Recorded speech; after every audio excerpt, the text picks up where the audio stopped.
I was standing in a parking lot in Austin, Texas, holding my phone with both hands, reading messages that were never supposed to reach me. 47 of them.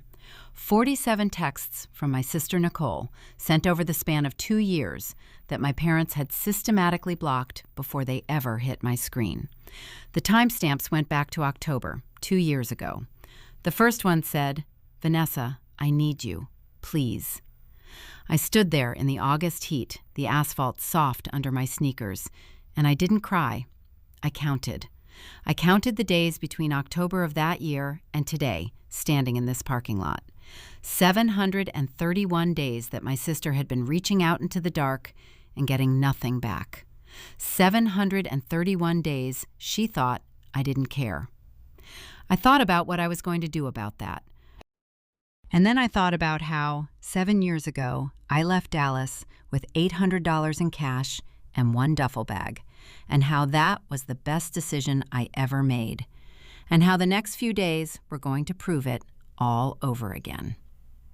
My alarm goes off at 5:47 every morning. Not 5:45, not 6 o'clock, 5:47, because it takes me exactly 13 minutes to make coffee, and I want it ready by 6 o'clock when I sit down at my desk for the first review of whatever trial documentation came in overnight.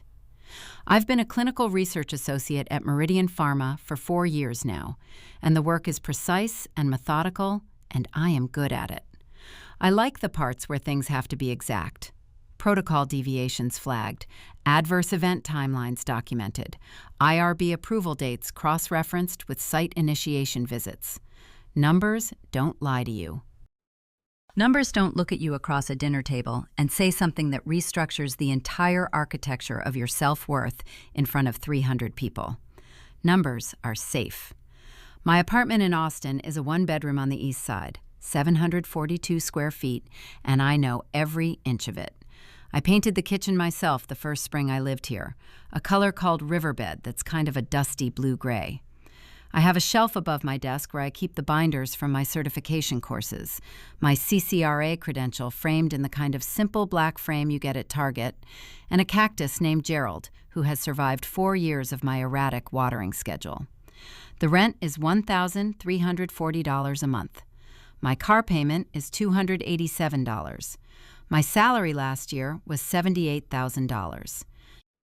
I know exactly what I own and exactly what I owe, and I have known those numbers to the dollar every single day since I was 23 years old and starting over from scratch. Because when you start over from scratch with $800 and no safety net, you learn very fast that the only person keeping the lights on is you. That's the thing people don't understand about building a life from nothing. It's not dramatic. It's not a montage.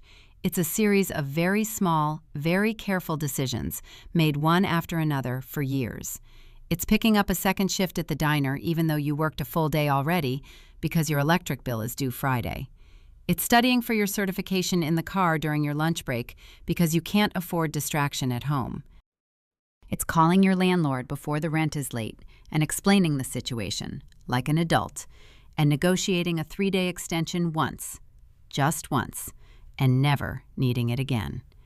It's building a credit score from 580 to 741 over 4 years by paying everything on time, even when it hurt. I built this life out of discipline and spite in roughly equal measure, and I was proud of it in the quiet, private way you're proud of things you had to bleed for. I didn't talk about my family. Not at work, not to the few friends I'd made in Austin, not in any way that invited follow-up questions. If someone asked about my parents, I said they were in Dallas, which was true, and I let the subject die, which I had gotten very good at. I had 2 people I would call close friends.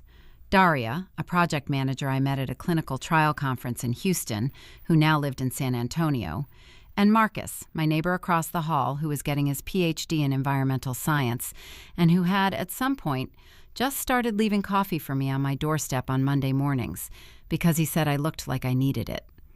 These were the people in my life, small, careful, deliberate. I had made my world exactly the size I could manage.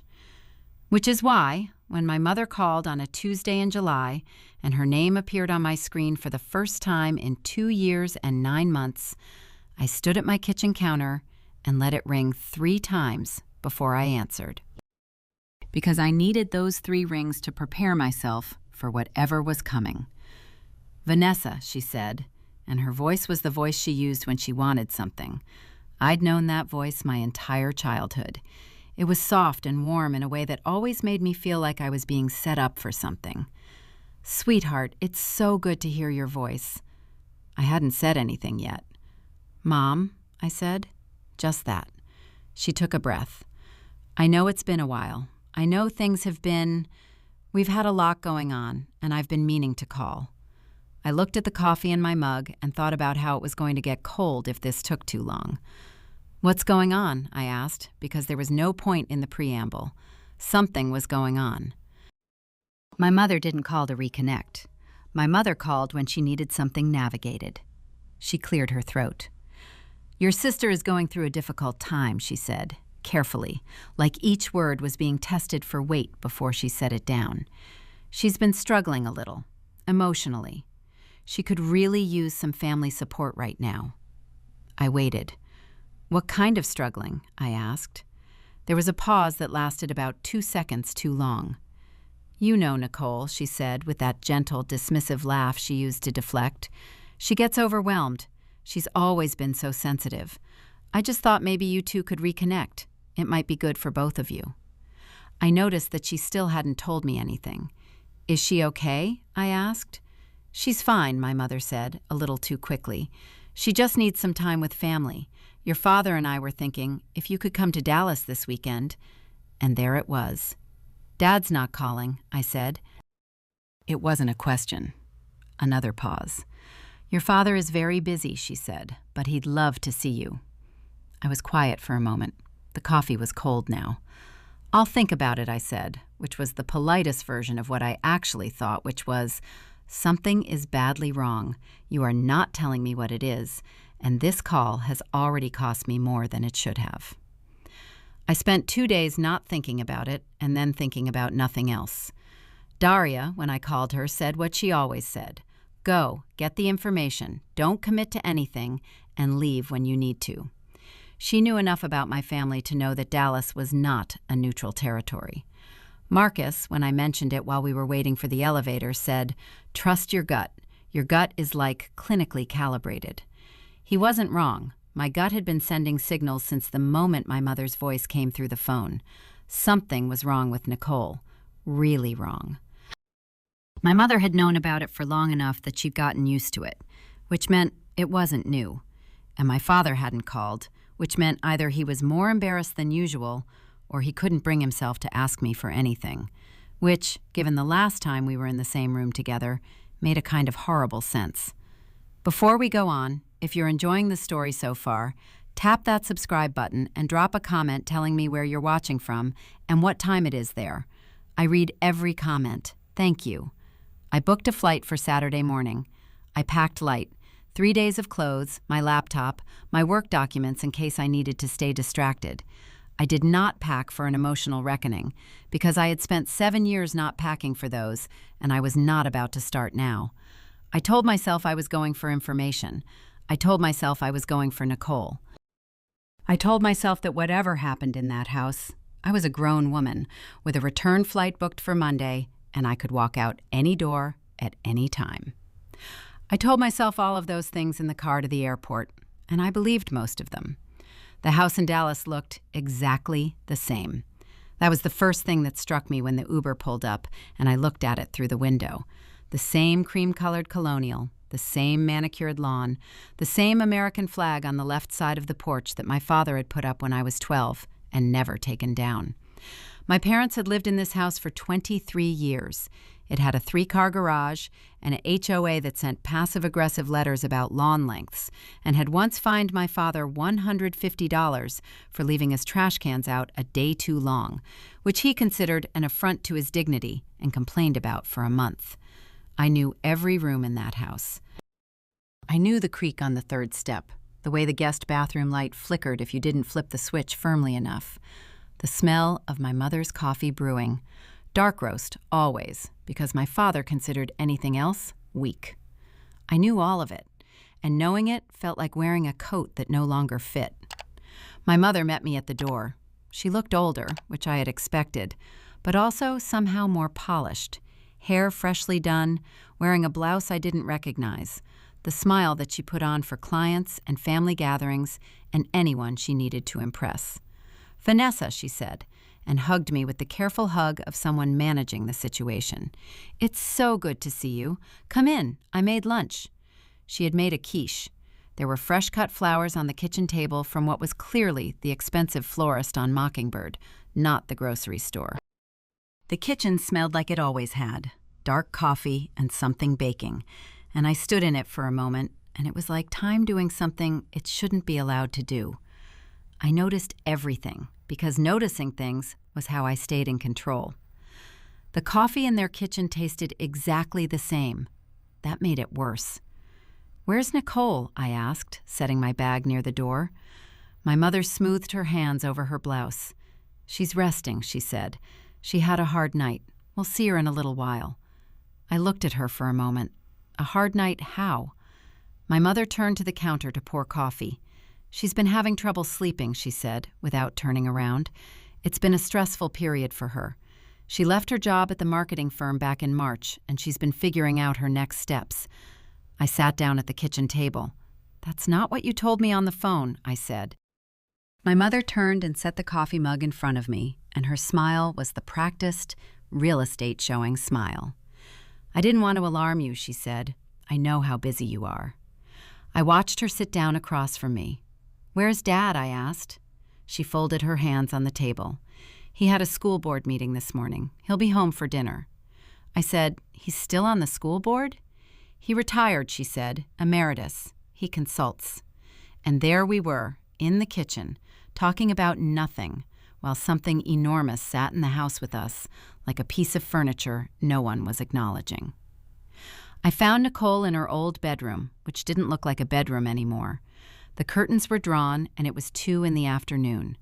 There were takeout containers on the desk. There was a glass of water that had been there long enough to collect a film. And there was my sister, sitting on the edge of the bed, in a way that made her look like she was waiting for something she didn't believe was coming. She looked up when I opened the door, and I had to work very hard not to show anything on my face, because Nicole was 26 years old, and she looked like someone who had been sick for a long time. She'd lost weight she couldn't afford to lose. Her eyes had the particular quality that I had seen before in adverse event reports for certain drug trials. Present, but somehow suspended, like something was operating the system from slightly too far away. She looked at me, and then something crossed her face that I hadn't expected. Not relief exactly, but something in that neighborhood, a kind of desperate recognition.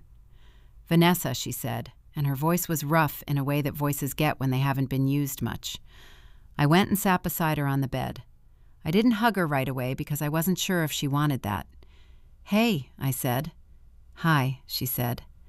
We looked at each other for a moment. "How bad is it?" I asked, because I was not going to waste her time or mine with anything else. She blinked. "Did Mom tell you?" she asked. "Mom didn't tell me anything," I said, which is how I know it's bad. Nicole's jaw tightened, and something moved behind her eyes. She looked at her hands. "I've been using," she said. Not a confession exactly, more like something that had been held in too long and finally just fell out. Opioids mostly. Started with Oxy after I had my wisdom teeth out 2 years ago, and then she trailed off. "I know how it goes," I said. "I work in pharmaceuticals." She let out a breath that was almost a laugh. "Of course you do," she said. "How long have Mom and Dad known?" I asked. She looked at me then. "Almost 2 years," she said. I need to stay with that for a second, because when she said that, 2 years, something happened in my chest that I don't have great vocabulary for, because I don't usually process things through feelings. I process them through data. But 2 years. My sister had been living with a serious opioid dependency for 2 years, and my parents had known about it for almost as long, and my mother's call to me had been about Nicole needing emotional support. 2 years. I kept that number, and I held it. I stayed in Nicole's room for another hour. She told me some of it, not all of it, not yet, but enough. She'd tried to quit on her own twice. The second time, she'd been hospitalized for 3 days, which my parents had handled by checking her in under a private arrangement to keep it out of the family's official records, which Nicole said with a bitterness that was new to her voice, or new to the version of her voice I remembered. She said she'd tried to reach me. I said I knew, and she looked at me strangely because how would I know? I said I was going to explain that later. She said she thought I just didn't want to hear from her. I let that land where it needed to land. I went back downstairs when I heard my father's car in the driveway. My mother was at the counter rinsing dishes, and she looked up when I came in with the careful surveillance of someone monitoring a situation. My father came through the garage door in the particular way he moved through all spaces, with the slight forward lean and the set of his jaw that said he was the primary person in any room. He was wearing a blazer over a polo shirt, which was his weekend version of formal. He saw me, and something moved across his face. Not guilt, I noticed, not even exactly discomfort, something more like calculation. "Vanessa," he said. "Richard," I said. My mother made a sound that was supposed to smooth things over. "Richard, Vanessa just got in. We were about to have dinner." "I saw Nicole," I said, and I watched his face. He set his keys on the counter. "Then you know what we're dealing with," he said, which was interesting phrasing. We're dealing with, like it was a household problem, like a leaky roof. He pulled out a chair and sat down at the kitchen table and folded his hands on the surface in front of him. "What she needs," he said, "is stability, a controlled environment. Your mother and I have been working on a plan." "What plan?" I asked. He glanced at my mother. "We've spoken with a doctor," he said. "We're looking at some options for outpatient." "She needs inpatient," I said. "She's been using for 2 years. She's had at least one serious medical incident, and she's been in withdrawal at least twice. She needs a structured inpatient program." There was a silence. My father adjusted the position of the salt shaker on the table. "We don't need to be dramatic," he said, with the tone he had always used when he wanted to remind me that I was being unreasonable. "Nicole is struggling, yes. But this doesn't need to become a production. There are quiet ways to handle this. We know people." I looked at him. I looked at him the way you look at something you've been trying to see clearly for a long time and are finally willing to see without the buffer of hope. "She needs a 30-day minimum inpatient program," I said, "at a certified dual diagnosis facility with medically supervised detox. That is not a production. That is the standard of care." He met my eyes. "And who is going to pay for that?" he asked, which told me everything. Dinner was a performance I had grown up inside of. My mother served chicken and roasted vegetables and poured wine she'd been saving for what she'd probably anticipated as a reunion. And my father talked about the school board and a local election he had opinions about, and the HOA's new proposal regarding fence heights. He talked as if everything were normal, because for him, at that table, in that house, performance of normalcy was not a social nicety. It was a survival strategy. I ate. I responded when I was required to. I did not touch my wine. I counted the tiles on the kitchen floor. There were 42 of them, the same dark travertine they'd put in during the 2009 renovation. I had counted them many times before, in this exact situation, at this exact table. I found them useful. After dinner, while my mother was loading the dishwasher and my father had gone to his study, I went to the kitchen counter to refill my water glass. My mother's phone was lying face up near the toaster, and it was unlocked. I don't think she left it there on purpose. I genuinely believe it was an accident. But it was there, and it was open to the messaging app, and Nicole's name was at the top of the recent conversations. And when I tapped it without thinking, when my thumb just moved, the way it does when you're used to monitoring things, I saw the message thread. My mother's phone. Nicole's messages to my mother, and my mother's replies. But then I scrolled up, looking for something I couldn't name, and I found it. A thread between my mother and someone saved as V rooting, and the messages were about me, about my number, about a forwarding block. My mother had set up a call and message block on a routing service to intercept any communications addressed to my phone from Nicole's number. It had been active since November, 2 years ago, a month after Nicole's first hospitalization. My mother had deliberately, technically, systematically ensured that Nicole's attempts to reach me would fail. Not passively, not by just not encouraging contact. She had paid for a service to make sure those messages went nowhere. I stood at that counter for a long time, longer than I should have, probably. The dishwasher was running, and my mother had gone upstairs, and the house made the sounds that old houses make, settling, the tick of the clock in the hallway, the murmur of the television from my father's study, where he was probably watching a political commentary show and feeling very certain about things. I scrolled through the routing thread. I found the confirmation email. I found the billing history. I found the start date, November 14th, 11 days after Nicole's hospital discharge. I put the phone back on the counter, face up, in the exact position I'd found it. I walked to my old bedroom, which was now a guest room, with neutral paint and a tasteful gray duvet, and I sat on the edge of the bed and I opened my own phone. I went to my archived messages folder, the one where my carrier stored blocked communications, and I looked for the first time in years. I had set up my own block on my parents' numbers 3 years ago, but I had never blocked Nicole. And there they were, 47 messages, unread, routed to the archive because my carrier system had flagged them as potential spam due to repeated non-delivery, a consequence of my mother's routing service. 47 messages. The first one said, "Vanessa, I know we haven't talked, but I really need you right now. Please." October 31st, 2 years ago. Like she'd been trying to reach me on the one day of the year when the barrier between worlds is supposed to be thinnest. I read all 47 messages that night. I read them in order. I took notes. I want to describe what it's like to read 47 messages from your sister that you were never supposed to receive. It is not like watching a movie. It doesn't have the compressed emotional logic of a scene.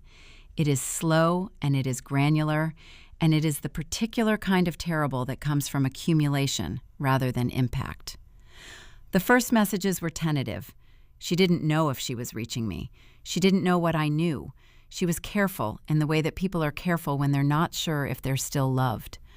By message 12, she was asking if I'd gotten any of her messages. By message 20, she was saying she didn't know what she'd done wrong. By message 31, she was saying she understood if I never wanted to talk to her, that she knew she'd made a mess of her life, that she wasn't asking me to fix it. She just wanted to hear my voice once. Message 43 was dated 6 weeks ago. It said, "I think I'm going to die if nothing changes. I'm not being dramatic. I mean medically. I'm so tired, Van. I'm so tired of fighting this alone."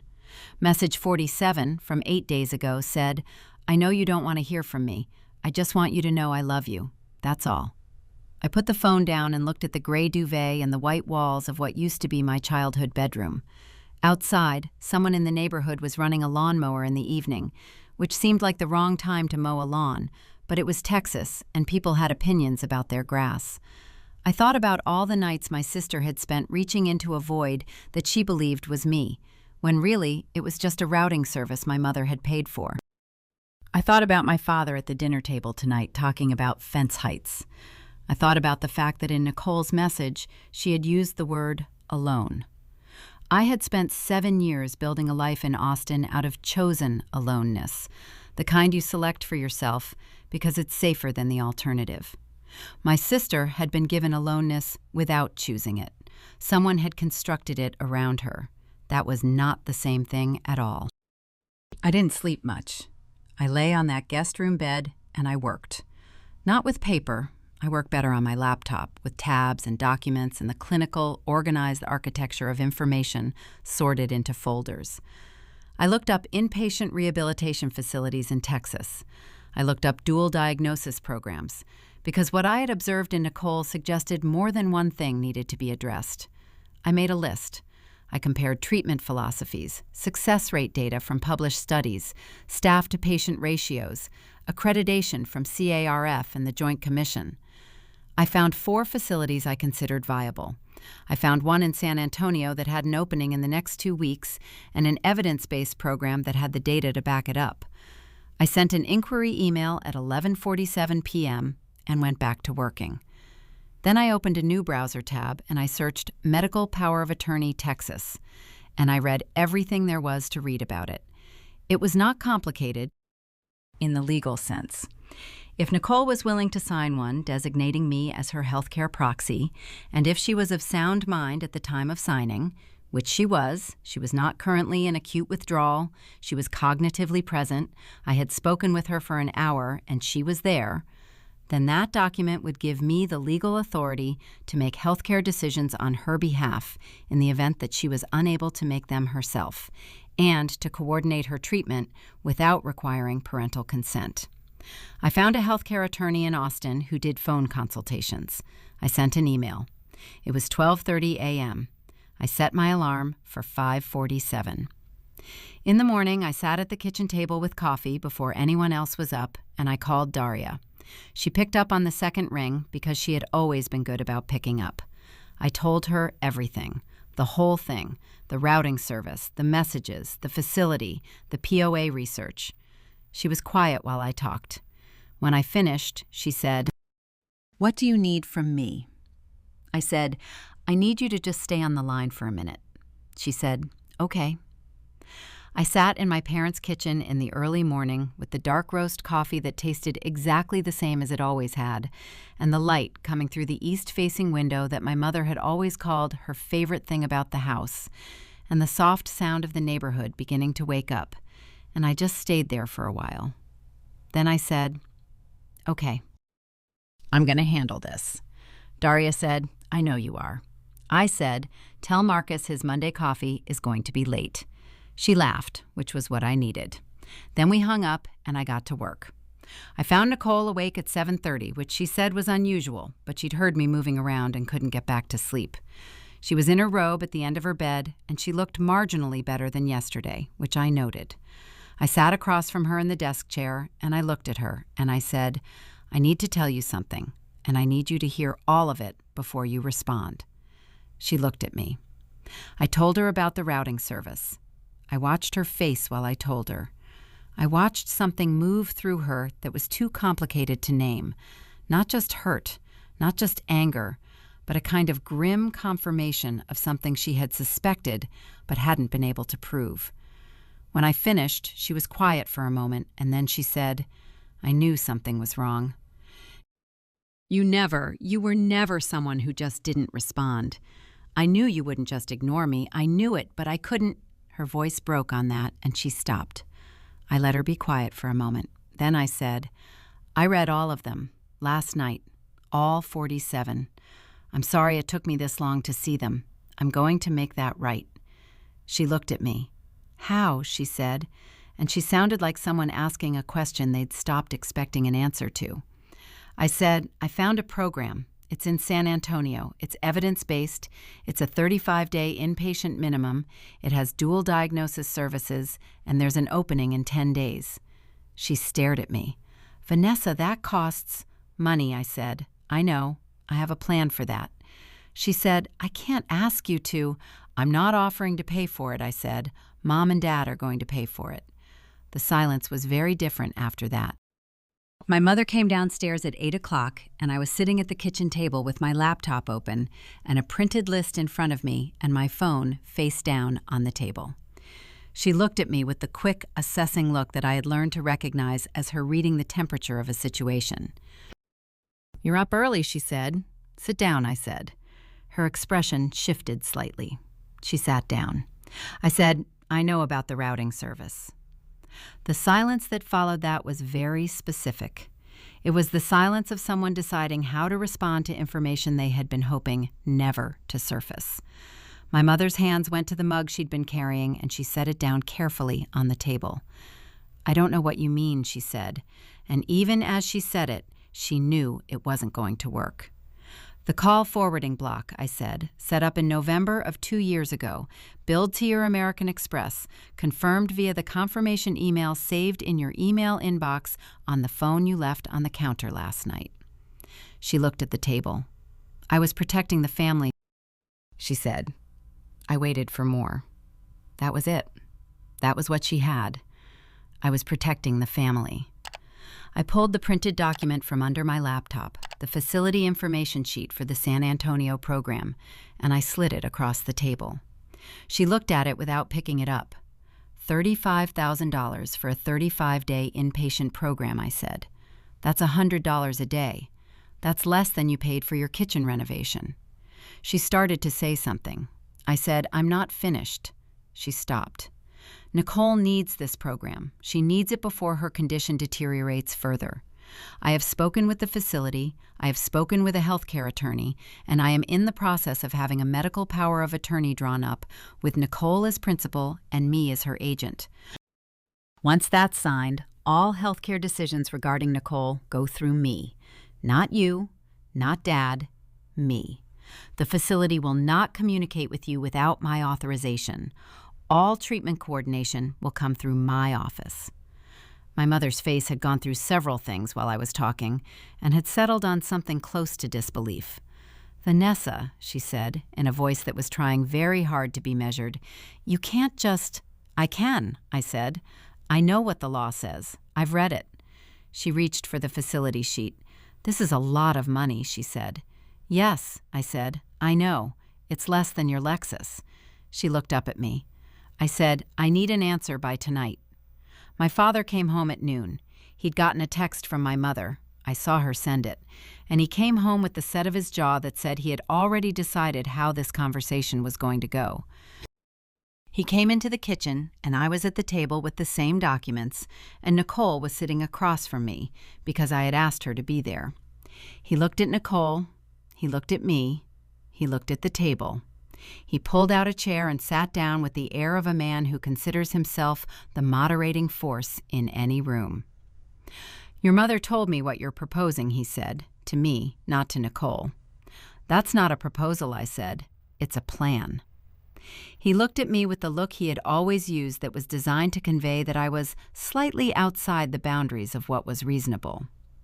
Nicole has been through a difficult time, he said. We all have. But there are ways to address this that don't require us to bring in lawyers and outsiders and treatment facilities, I said. Yes, he said, and there was something almost relieved in his tone, as if I'd completed his point. She doesn't need to be shipped off to some facility in San Antonio. We can handle this here, as a family. I looked at him for a long time. I was thinking about a gymnasium in Dallas 7 years ago. I was thinking about a microphone and 300 people and the specific way a room goes quiet when someone says something that cannot be taken back. I was thinking about my father standing at a podium, because he always stood at podiums, even at graduation parties, with the ease of a man who had spent a career being the person with the microphone, being the one whose words shaped the room. I was thinking about how I had stood there and not said anything, because I had been 23 and I had not yet learned how to take up space the way he did. I was thinking that I was 30 now, and I had had 7 years, and I was not the same person. You handled it here as a family, I said, for 2 years. She tried to die 6 weeks ago. Nicole's breath caught. My father's expression didn't change, which was its own answer. I said, you paid a paramedic for his silence after an overdose in March. The silence in the kitchen was different now. My father's hands flat on the table did not move. How do you know that? He said. Not a question, a statement with an edge. I have contacts in the medical community, I said, which was both true and not quite the whole answer. One of the research coordinators I worked with had trained under an EMS medical director in Dallas, and when I had made a very careful, very precise phone inquiry that morning, citing patient advocacy reasons, I have gotten enough to confirm what Nicole had already told me in pieces, that there had been an incident, that it had been managed quietly, that money had changed hands. I didn't have documentation. I didn't need documentation. I needed him to know that I knew. You paid a first responder to stay quiet about your daughter's overdose, I said, because you were more concerned about your reputation than about whether she lived. Nicole's hands were in her lap. My father looked at her and then looked back at me, and his expression had shifted into something I had not seen there before, which was a kind of careful, calculating assessment, not of the situation, but of me. "What exactly are you asking for?" he said. $35,000 paid directly to Clarity Recovery Center in San Antonio, I said. Wire transfer, by Thursday. Your signatures on the authorization forms tonight. And you step back. Completely. No contact with the facility without my approval. No interference with Nicole's treatment decisions. No public narrative about where she is or why. He was quiet. "And if we don't agree," he said. I said, "Then I file a formal report with the Texas Medical Board regarding the EMS incident. I contact the Dallas Morning News with the information I have regarding the routing block. And I move Nicole out of this house today. You can explain that however you want to the neighbors." The kitchen clock ticked. Outside, someone's sprinkler system turned on, the automatic kind, the kind that goes off at the same time every day, regardless of circumstance. My father looked at my mother. My mother looked at her coffee cup. My father looked back at me. "You've thought this through," he said. "Yes," I said, "since last night." He let out a long, slow breath through his nose. "You're willing to blow this family apart," he said. I said, "I'm willing to get my sister the help she needs." He said, "At the cost of everything else." I looked at him steadily. "You already paid that cost," I said. "You just sent me the bill." There is something I want to be clear about, because I think it matters. I was not doing this from rage. I want to be precise about that. There was a version of this where I walked into that kitchen and screamed everything I'd never said, where I threw 7 years of silence at them like an accusation, where I told my father exactly what his words at that graduation party had cost me. The year I couldn't sleep through the night, the relationship I'd ended because I didn't know how to let someone think well of me, the way I'd done the math on every good thing I'd ever achieved and then quietly discounted it before anyone could take it from me. I could have done all of that. There was a version of me that wanted to. But I had made a decision somewhere around 3 a.m. while I was reading rehabilitation facility reviews that I was not going to spend 1 minute of this on making my parents understand what they had done to me. That was not what was in front of me. What was in front of me was Nicole, and the 10 days I had before her program started, and the documents that needed to be signed, and the wire transfer that needed to be initiated. Anger was information I had already processed. I didn't need to display it. I needed to move. My father said he needed to think. I told him he had until 7 p.m. He left the kitchen. My mother said, "You know this isn't how we wanted things to go." I said, "I know." She said, "We were trying to protect the family." I said, "I know you believe that." She said, "We tried to call you before all of this got so complicated, Vanessa. I said, "Linda." I used her name because it was the fastest way to stop the current direction. She looked at me, a little startled, the way people are startled when you stop playing your assigned role. "I'm not asking you to explain it to me," I said. "I'm asking you to sign the authorization forms tonight and wire the money by Thursday. That's all I'm asking." She looked at the facility sheet on the table. I watched her look at it. I watched her calculate. Not whether to do it, I didn't think, but how to do it in a way that maintained the largest possible amount of narrative control. She reached out and picked up the sheet. $35,000, she said. "It's a lot." I said, "It's a lot less than losing her." She nodded once, in the precise way that realtors nod when they've decided to accept a number they were hoping to negotiate. "I'll talk to your father," she said. 7 o'clock, I said. I got up and took my coffee cup to the sink. The healthcare attorney called me back at 4 o'clock. Her name was Priya Anand, and she had been recommended to me by my HR department's legal referral service, which I had used exactly once before for a lease dispute and never expected to use for this.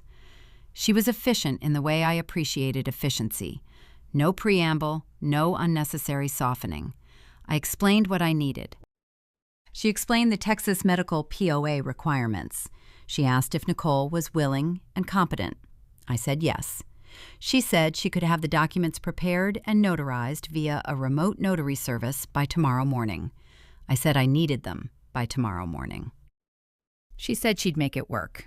The fee was $450. I paid it from my personal account without hesitation. That was the only money I spent on this.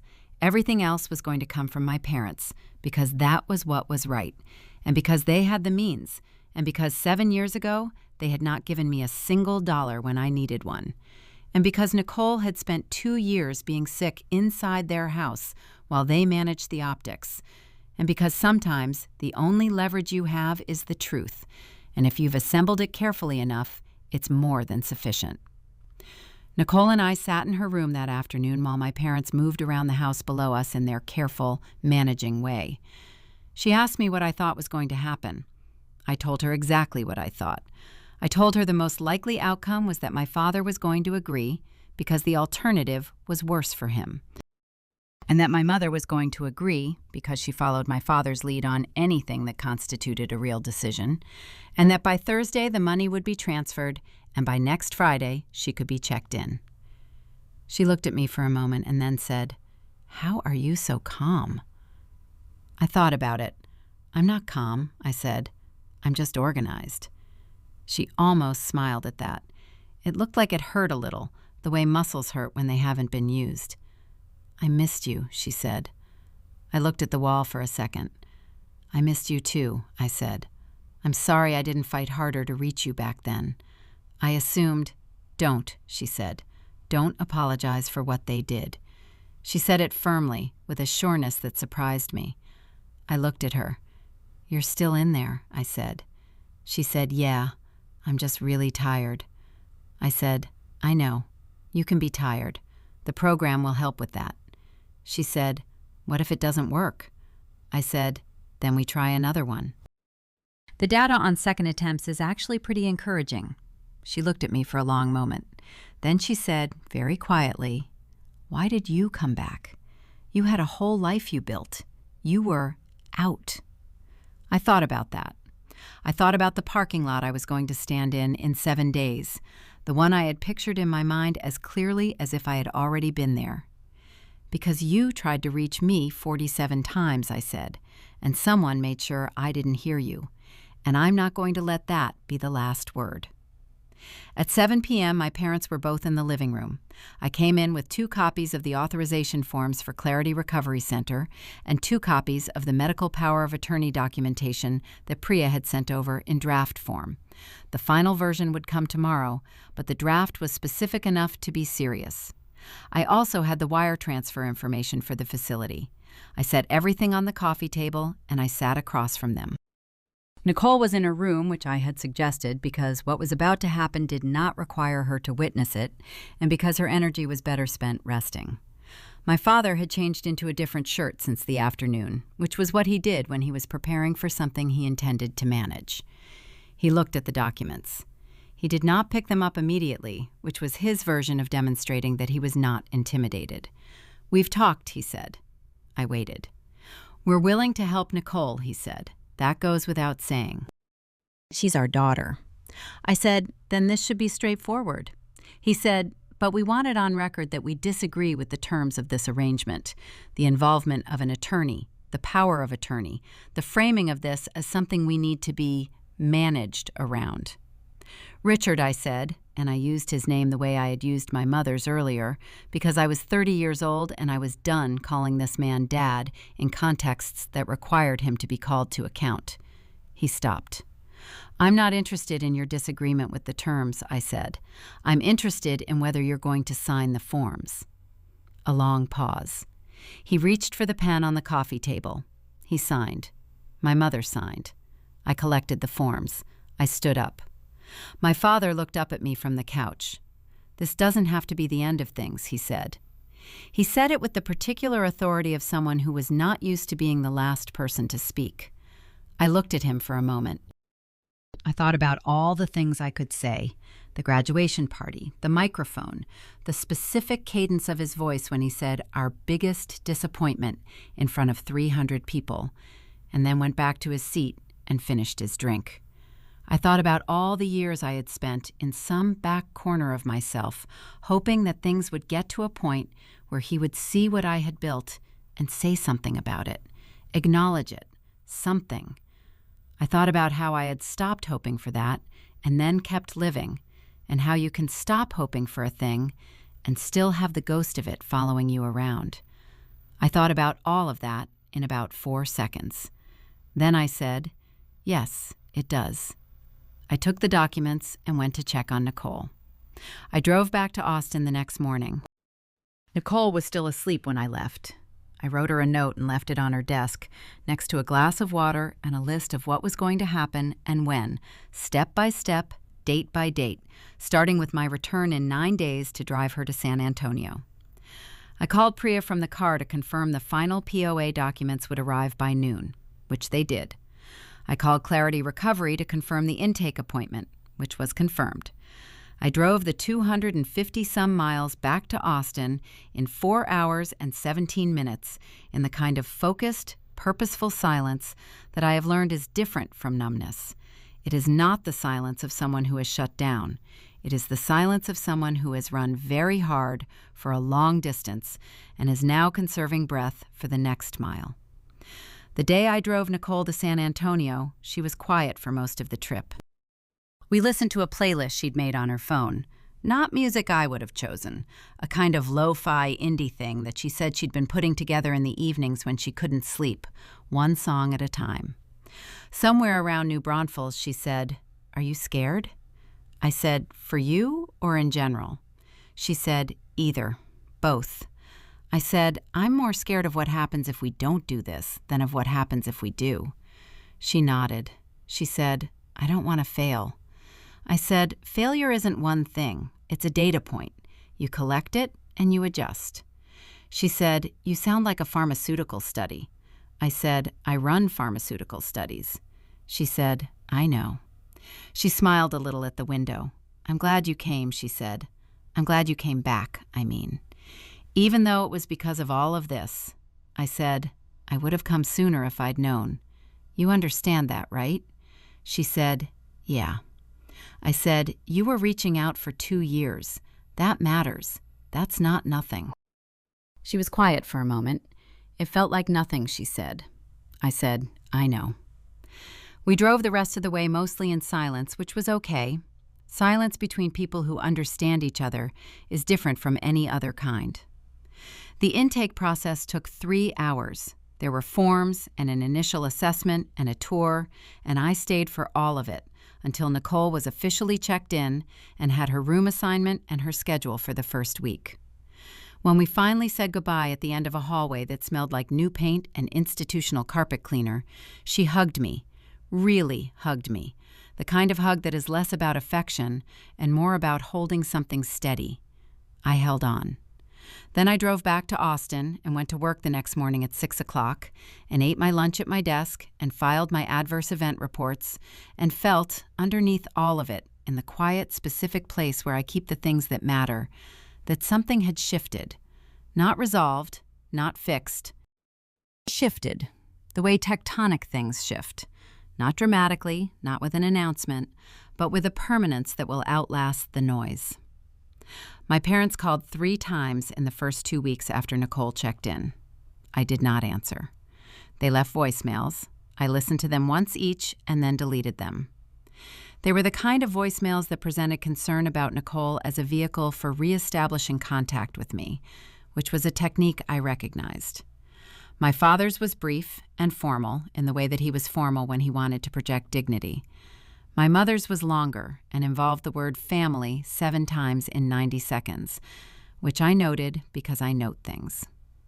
I did not return either call. I spoke with Nicole twice a week, on Tuesdays and Saturdays, which was the schedule the facility recommended for family contact in the early weeks. She sounded different from week to week, sometimes clearer, sometimes more exhausted, but always present in a way she hadn't been during those first days in Dallas. She was doing the work. I could hear it. I went to see her for the first time at week 4. Visiting day was a Sunday, and I drove to San Antonio in the early morning with a cooler of things she'd asked for: specific herbal tea, the good kind of lip balm, a journal I'd picked out carefully because she'd mentioned in one of our calls that she'd started writing. The facility was in the hill country, just outside the city, and the grounds were actual grounds, not a parking lot with a building. There were trees and a small walking path, and the kind of deliberate calm that comes from people who understand that environment is part of treatment. I found Nicole on the walking path, and she looked better than I had ever seen her look since I arrived in Dallas, which was to say, she looked like herself, or something close to it. A version of herself that was still under construction, but was recognizably her. She showed me around like she was proud of it, which she was, I think. Proud of being somewhere where she was being taken care of and taking care of herself in equal measure. We sat on a bench near a small pond and talked for 2 hours about nothing important mostly.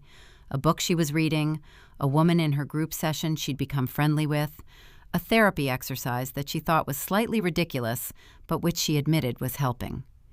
She did not talk about our parents. I did not bring them up. That was a choice we both made without discussing it, and I think it was the right one for that day.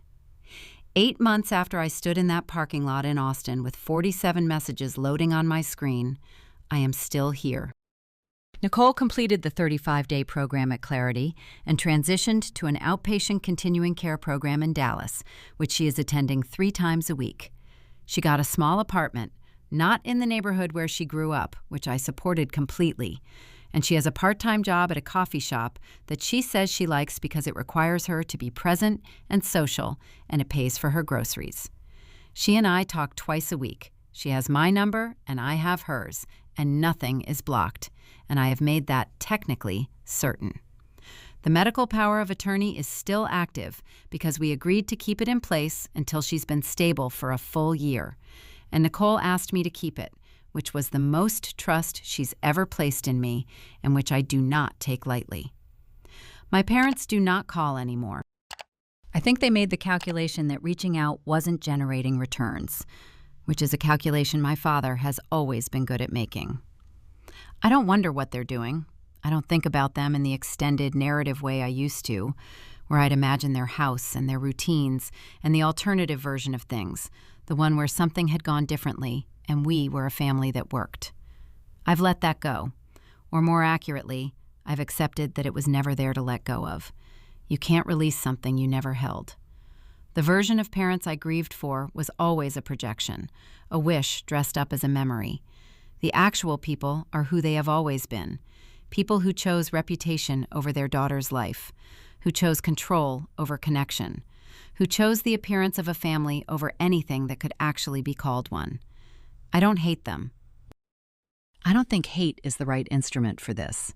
I think they are people who made choices, and the choices have consequences, and we are all living in those consequences now. There is a morning in early April that I want to tell you about. It's not dramatic. There's no confrontation, no document, no moment of reckoning. It's 5:47, my alarm goes off, I make coffee in my kitchen with the riverbed-colored walls, and I sit at my desk to check the overnight trial documentation. Gerald the cactus is fine. He just is. He always is, which is what I appreciate about him. The morning is ordinary in the way that mornings are after the hard thing is over and the next phase has begun. I have a site visit report to review. I have a call with Nicole on Saturday. I have a lease renewal coming up, and I've been thinking about whether to negotiate or move, because the building sold last year and the new management company has a different energy. I think about the $800 I left Dallas with, and the 2,347 miles I drove in a 17-year-old Civic with a check engine light that stayed on for 4 of those miles before going off and never coming back on, and the 4 years it took me to get my CCRA certification, and the $1,340 a month I pay for 742 square feet that I painted myself and that is entirely mine. I think about 47 messages, read finally, late, but read. I think about Nicole's voice on the phone 2 days ago, clear and direct and a little impatient in the way she gets when she's engaged with something, telling me about a book her counselor recommended and whether I'd read it. I hadn't. She said I should. She's probably right. I think about the fact that the only two things I took out of Dallas were the $800 and the duffel bag, and that I took nothing from that house, not a photograph, not a keepsake, not a single object that connected me to a version of myself that someone else had built. I built the version I'm living in. I built it in a one-bedroom apartment with institutional carpet and a kitchen I repainted 3 times before I liked it. And I built it through night shifts and certification exams and 2 years of eating the same 5 things on rotation because I could only afford to shop once a week and I wasn't going to waste $1. I built it out of the knowledge that no one was coming and that was actually fine. I could manage. I was always going to manage. It just took me a while to understand that managing wasn't the consolation prize. It was the whole point. That the life you build from nothing is the only life you actually own.